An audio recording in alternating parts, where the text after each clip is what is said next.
কোভিডে আপনি আমাদেরকে যে সাপোর্ট দিয়েছেন এইটার কোনো বিকল্প নেই। এটা আমি বলবো যে মানুষের মন থেকে, মুখে না বললেও মন থেকে দোয়া আসবে, আল্লাহই দিবে। কারণ আইসিইউ যে সাপোর্টটা সেই সময় আমরা পাইছি আপনার কাছে,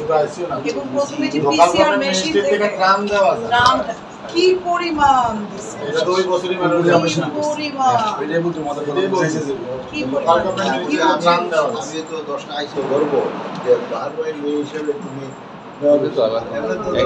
আমার জেলা হিসাবে আমি কম বেশি করবো। আমি সব পরিষেবা করি, সব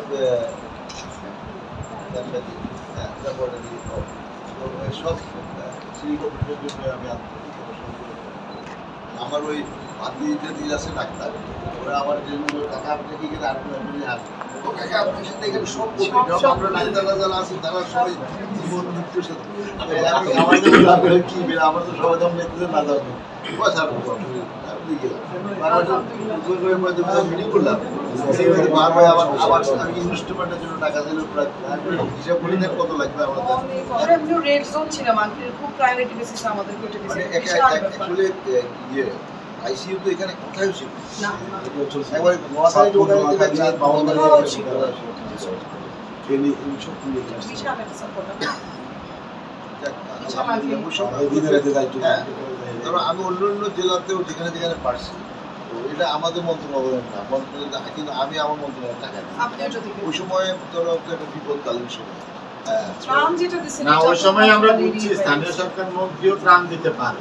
স্থানীয় সরকার মন্ত্রীও পিসিআর আইসিইউ বানাইতে পারে। এটা আমরা ওই বছরই জানি, ত্রাণ দিব হচ্ছে ত্রাণ মন্ত্রী, আর পিসিআর করবে হচ্ছে স্বাস্থ্য মন্ত্রী। স্থানীয় সরকার মন্ত্রী ফুল কালভার্ট ড্রেন বানাবে, অবকাঠামো উন্নয়ন করবে। আমরা ওইবার জানছি না পুরোপুরি মানুষের সার্ভিস, এটা সরকারি একটা বড় জায়গায় রিপ্রেজেন্ট লোকাল গভর্নমেন্ট বড় মিনিস্ট্রি এটা তখন প্রমাণ হয়েছে এটা বড় মিনিস্ট্রি, এবং এটা সেই সময় আমাদের গভর্নমেন্টকে কালেক্টিভলি একটা অনেক বড় প্ল্যাটফর্মে রিপ্রেজেন্ট করছে,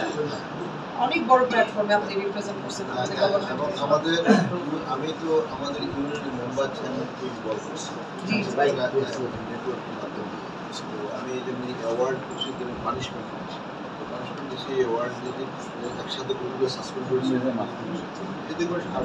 বলে দিয়ে কোভিড করে এই যে ভ্যাকসিনেশনের জন্য আমাদের সমস্ত ইউনিয়ন মেম্বার চ্যানেল কাজ করে ঢাকাতে আমি সিরিয়াসলি আমরা আতিক সাহেব